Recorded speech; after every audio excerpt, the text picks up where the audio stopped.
ওরে ছন্দে ছন্দে মনের আনন্দে হাইতে বসে কুল। এই যে বয়স্ক মানুষ 10 কাঠা কষ্ট করে বেগুন লাগালাম, সেই হারামজাদা ছেলে যে কোথায় গিয়েছে? আমার এই বয়সে আর এই বেগুন তোলার বয়স আছে? বেগুনটা যে কষ্ট করে তুলে আনলাম, সেই হারামজাদা যে বেচতে যাবে, সে বেচতে এখন পর্যন্ত গেল না। আসুক বাড়িতে, তার একদিন কি আমার একদিন, সে থাকবে বাড়িতে, নাই আমি আজ থাকবো বাড়িতে।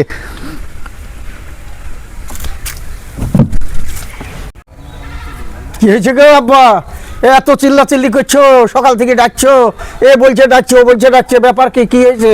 সেই যে সকালবেলায় ঠান্ডার দিনে কষ্ট করে গেলাম, এই বয়স্ক মানুষ এই যে বেগুনের বস্তা তুলে আনলাম, সাইকেলে কিনে আনলাম কষ্ট মষ্ট করে, তো সেই বাজারে তো আর আমি পারবো না বাপ যেতে। হ্যাঁ। তো তোর অপেক্ষাতে বসে আছি, বেগুনটা তো বেঁচে আসতে হবে। দেখো দিনে তা তুমি তুলে এনেছো, তুমি বেচছে, এতক্ষণ তো চলে আসছি বেচি। আশ্চর্য লোক। আমি যদি পারতুক বাবা, তাহলে আর কি বসে থাকতুক তোর অপেক্ষায় এতক্ষণ? ও তাহলে ওই বেগুন বেচার লেগে? হ্যাঁ। তো সে বহুল বাজার তো বেগুন আমি বেচতে পারি না, তুমি জানো না আমি কেমন ব্যবসায়িক। ও বেগুন এখন নিয়ে যাবার বেচে চলে আসবো। তাহলে তুমি বসো বাড়িতে, আমি দেখো বেগুন বেচি, তোমাকে সঙ্গে সঙ্গে এনে টাকা দিয়ে দিচ্ছে, আমারও টাইম লাগবে না। ঠিক আছে, তাই হবে। তাহলে বস্তা কই? এই তো বাপ। ও আচ্ছা আচ্ছা আচ্ছা। আবারে এর ওজন কত গো? বেশি নাই বাপ, আধমন আছে। আদমন পারবো তো? যাই দেখি, এই পাড়ার দিক দিয়ে ঢুকে গেলাম, ওই এই দিক দিয়ে যাবো কি বেঁচে আবার এই দিক দিয়ে চলে আসবো। গেলাম আমি বেগুন লি।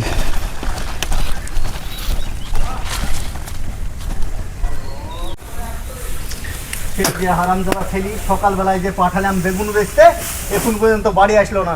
আর ভালো লাগে এই বয়সে সে বেচবে কি না তাও জানেনি, কোথায় ফেরি দিয়ে আসবে কিনা। আসুক সে বাড়িতে আজকে, সেই সকালবেলায় গিয়েছে, এখন পর্যন্ত বাড়ি আসলো না। আসুক। তাই তো বাড়িতে যাই, কোন মুখলি বেগুনও লি গেলাম, রাস্তায় মেয়েদের পাল্লাই পড়ি বেগুনও হারিয়ে গেল। হয়তো আব্বা আজ আমাকে বাড়ি থেকে তাড়িয়ে দিবে, না হয়তো মেরে আমাকে শাট করে ফেলবে। দেখি আব্বার কাছে গিয়ে একবার বুঝি বাজি ভুগি ভাগি দেখি, তো তারপরে যাহাই হবে। আব্বা বসে আছো? আব্বা হ্যাঁ বসে আছি। টমেটো পয়সাটা দিয়ে এত লেট? হ্যাঁ এত লেট যেতে হলেও আবার বেগুন বেচবো তারপরে তো। তো আব্বা কি আর বলবো, আব্বা বলতেও ভয় লাগছে, লজ্জাও লাগছে। বেগুন বিক্রি হয়নি আব্বা। বেগুন নিয়ে মাঠ দিয়ে যাচ্ছিলাম, আর 4-5টা মেয়ে তাই শাক তুলছিল মাঠে, তারা আমাকে ইশারা করে ডেকে বললে এই বেগুন বেচবা। তাই বলি আমাকে ডেকে আব্বা কি বললো জানো? বলছে তুমি কোনোদিন ভিডিও দেখেছো? আমি বললাম না। তো বলছে কি আমরা ভিডিও, তুমি আমাদের এই বাগে তাকাও, দেখো পর্দাতে ভিডিও হবে, বই হবে। ও বাবা, আমি সেই বই বাগে যেমন তাকিয়েছি, ঘুরে দেখছি আমার সেই বেগুনও নাই, বস্তাও নাই, সব ভিডিওর মধ্যে ঢুকে গেছে। আব্বা সে বেগুন কোথায় গেল? বেগুনও তো ভিডিওতে ঢুকে গেছে। তাই আমি কাঁদতে কাঁদতে বাড়ি আসছি। বেগুন নাই আব্বা, দরকার হলে আবার এক বস্তা তুলে আমাকে দাও, আমি আবার বেচতে যাবো। এই বয়সে দেখো দিন অবস্থা কি করলে। বেরিয়ে যা, তোর মতো ছেলের মুখ আমি এই বয়স আর দেখবো না। দরকার হলে তোকে আমি তেজ্যপুত্র করলাম, বেড়া বাড়ি থেকে, তোর মুখ দেখবো। বাবা যা করবা তেজপাত করবে না, লোকে মাছে মাংসতে দিয়ে খেয়ে নিবে। আব্বা তেজপাত না, এটা হচ্ছে তেজ্যপুত্র। দেখবো তেজ্যপুত্র মানে বাড়িতে আর আসতে পাবো না? না, তোর মুখও আমি আর দেখতে চাইনি। যদি 2-5 দিন পরে আসি তাও হবে না? তোর মুখে দেখতে চাইনি, বাড়িতে আর আসবি না তুই। আব্বা ঝামেলা করে ওরা, মুখ আমার আর দেখতে হবে না। তুমি বয়স্ক মানুষ, তোমাকে কথা দিলে আমি দেখো কান ধরে বলছি, এই কালো মুখ তোমাকে আর দেখতে হবে না। কাল সকালবেলায় সূর্য ওঠার আগে আমি কথা দিলাম আমি প্যান্ট খুলে দাঁড়াবো, তুমি আমার মুখ না দেখে আমার পুঙা দেখো, তাহলে তো হবে। আব্বা যখন আমার মুখ দেখবো না বলছে, এই বাড়িতেও আমার আর আশ্রয় হবে না। তবে শোনো আব্বা, আর আমি এই বাড়িতেও ফিরে আসবো না। আমার আজ থেকে বুঝলাম তোমার কোনো মানুষের পেটে থেকে জন্ম হয়েছিল না, মনে হয় শৈলু বেগুনের থেকেই জন্ম হয়েছিল। তাই বাড়ি ছেড়ে চলেই যাচ্ছে, আর জীবনে তোমাকে মুখ দেখাবো না, এই বাড়িতে আসবো না।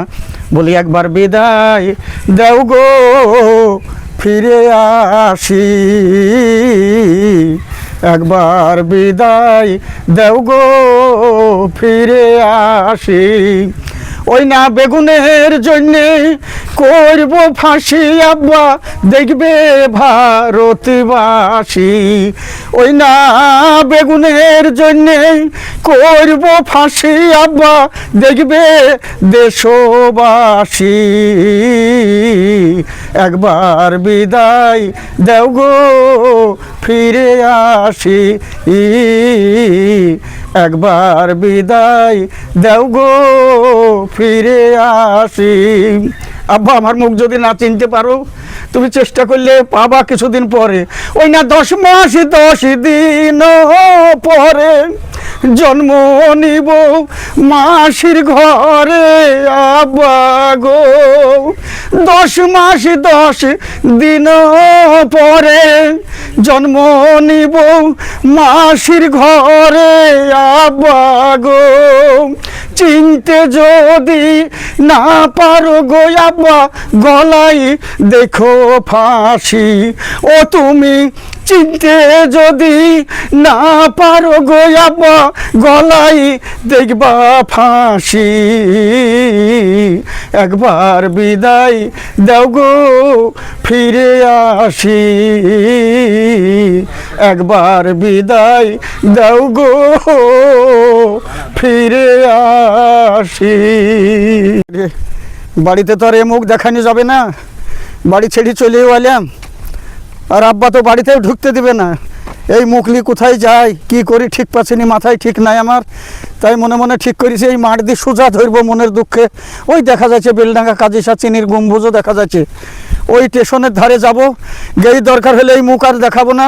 রাতের বেলায় ট্রেনের পাটিতে শুই থাকবো, দরকার হলে ট্রেনে গর্দন দিয়ে ভিক্ষে করে খাবো, তাও এই বাড়িতে আর ফিরে আসবো না আব্বা, এই বাড়িতে আর ফিরে আসবো না। তো আমি এখানকার জমিদার, কারোর বিয়ে শাদী হলে নিমন্ত্রণ করে, আমি গণ্যমান্য লোক। তো যাই হোক, খাওয়া দাওয়া ভালোই হইল। তো যাই এবার বাড়ির দিকেই যাই। পেটে কুনকুন করছে রে, কি করি, ভারী সমস্যা। মাঠেও তো লোকজন দেখছি অনেক, কোথায় কি বসবো। যাই দেখি ওই দূরে একটা গাছ দেখা যায়, যাই ওই দিকে এগিয়ে যাই। মাজা পিটবি যাচ্ছে, এইখানে কাজটা ছেড়ে ফেলি।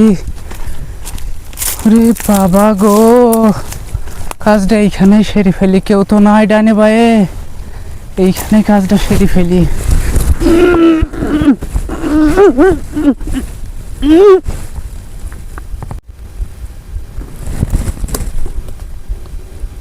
রে শালা, পড়লো তো পড়লো, শালা কুলটা গুয়ের ওপরেই পড়লো।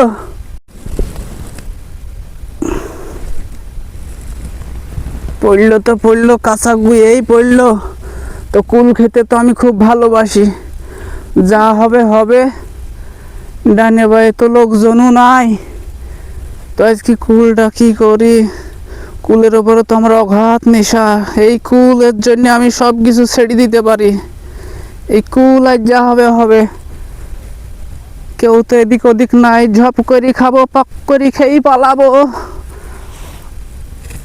যাই এই মাঠ দিয়ে সোজা হেঁটে যাবো, তা নাহলে হয়তো রাত 10টা বেজেই যাবে। মনের দুঃখে আর রাস্তা ধরবো না। এই মাঠে মাঠে মাঠে মাঠে, ওরে বাবা রে, শালা মাল ঝেড়িছে কত রে। আবার ওখানে হাগলেও আবার দেখছি তো গুয়ে কুল পড়লো, সে কুলও খাইলো। ই শালা জমিদার মানুষ না একটা পায়জামা রে। হ্যাঁ যাই তো দেখি, শালা এবার বিপদে পড়ে যাবে। আব্বা তো বেগুনের লেগে কটা টাকার লেগে আমাকে বাড়ি থেকে তাড়িছে। এই শালা জমিদার জমির কত টাকার ফেরে পড়বে তা ঠিক নাই। যাই একবার ওর কাছেই যাই, মনে করে আমি দেখেই নি শালা কাঁচা গুয়ের কুল খাইলো, তা যাই কাছেই যাই। এই তুই কে রে? আবেলা এই মাঠে কি করছি? আমি এখানকার জমিদার, জানিস না? ও আমি এই মাঠ দিয়ে যাচ্ছিলাম বাবা। তা আপনি কুলতলায় কি করছেন? কি করছি তুই দেখতে পাচ্ছিস না? তা ভালো, আপনি জমিদার এখানকার? হ্যাঁ। তা বেশ বেশ বেশ, আমি মাঠ দিয়ে যাচ্ছিলাম, কিন্তু আপনি জমিদার কিন্তু হাগলেন তা ছুঁচলেন না। এই শালা বলে কি, সব কিছু দেখি ফেলিস। আমি সবই জানি। তা আপনি যা বিপদে পড়েছেন, আমারও বড় বিপদ। আমি বেগুন হারি টাকার জন্য বেড়াচ্ছি, কিন্তু 10,000 টাকা যদি দেন তাহলে এ কথা কাউকে বলবো না, নাহলে গুয়ের কুল খাইলে না আমি আপনার গায়ে গিয়ে সব বলে দেবো। এই শালা বলে কি, বলে জমিদার খে সব গায়ে গি বলি দেবে। টাকা দিবেন না? টাকা কিসের দেবো তোকে? 10,000 টাকা দিবেন কি বলেন? কোথায় পাবো 10,000 টাকা? তাহলে তো ইয়াকে বেড়ে ফেলতে হবে, নাহলে তো সহজে টাকা দিবে না। ওরে ছন্দে ছন্দে মনের আনন্দে হাগতে বসে কুল খায় রে, ছন্দে ছন্দে মনের আনন্দে হাগতে বসে কুল খায় রে। থাম বাবা, থাম বাবা, থাম। হ্যাঁ থাম করিসনি বাবা, থাম। আমার 10,000 টাকা কিছুই না, আমার চা খরচা তোকে 10,000 টাকা দেবো বাপ। দেবেন তো? থাম, অবশ্যই দেবেন দেবো, তো? অবশ্যই। বেশ বেশ বেশ, তাহলে এক কাজ করেন জমিদার বাবু, আমাকে বাড়ি থেকে বাবা তেজ্যপুত্র করেছে, আমার থাকা চলার কোনো রাস্তা নাই, তা এক কাজ করেন, আপনার তো জমি জায়গার অভাব নাই, আপনার বাড়িতে আমি থাকবো, তাই আমাকে বিঘি 5 জমি দিয়ে। এই বলিস কি তুই? হ্যাঁ দিবেন না? না না, ওরে ছন্দে ছন্দে দেব। মনের আনন্দে, হ্যাঁ? দেবো, দেবো বাপ। শালা বিপদে পড়ে গেছে এবার, এবার দেব। জমিও দিতে, দেব যদি বাপ। জমি দিতে 5 বিঘি না দেন তাহলে কিন্তু ছন্দে ছন্দে। দেবো বাপ, দেবো, দেবো, দেবো। ঠিক তো? হ্যাঁ। ঠিক বলছেন তো? ভারী বিপদে ফেলে দিলি রে বাপ। ও যাই হোক, আমি এই কথা দেখেন কান ধরে বললাম, আপনার এই জমিদারি এলাকায় কোনো জায়গায় বলবো না জানবি কাউকে, না তো? না কাউকে বলবো না, ঠিক আছে। কিন্তু যে জমিদার গুয়ের কুল খেয়েছিল ওই কথা বলবো না, বলবো না, বলবো না, ভয় নাই বাবা, কিন্তু ওই জমি কিন্তু 5 বিঘি। হ্যাঁ দেবো, দেবো, বেশ। হ্যাঁ দেবো বাপ। জমিদার বাবু, আপনি যখন সবই মানলেন আর সবই দিব বলছেন, কিন্তু আমি আর একটা কথা শুনেছি, আমি ওই দূর থেকে আড়াল থেকেই শুনেছি, আপনার নাকি ওই সামনে পরশুদিন একটা মিটিং আছে ওই মেয়ে ব্যাপারে, হ্যাঁ হ্যাঁ। তো ওই মিটিংয়ে আপনি যা করবেন তাই তো হয়, তা আপনি তো এখানকার মোড়ল, তবে আমার একটাই অনুরোধ, আপনি এইটা আমাকে দিয়ে বাঁচান, ওই ওই সুন্দর যে মেয়েটা হবে আমি দেখাবো আপনাকে, ওই মেয়েটাকে আমার বউ করে দিতে হবে। এ হারামজাদা বলে কি? তাহলে আবার? আমার জমি দিছি, তোকে টাকা দিছি, এই হাগার জন্য তোকে 10,000 টাকা দিছি। তাহলে ওই মেয়ে বউ পাওনা করে দিবেন না? না না, ওরে ছন্দে ছন্দে, দেবো বাপ, দেবো। তাহলে তাহলে এই হাগায় আমার কাল হলো। আমি জমি পাইলাম, টাকা পাইলাম, যদি ওই বউটা আমার পাওনা করে দেন তাহলে আমি আর বাড়ি ফিরে যাব না, আপনার বাড়িতে আমি ওইখানেই থাকবো, আবার বুনিয়াদ করে খাবো, কোনো চিন্তা নাই।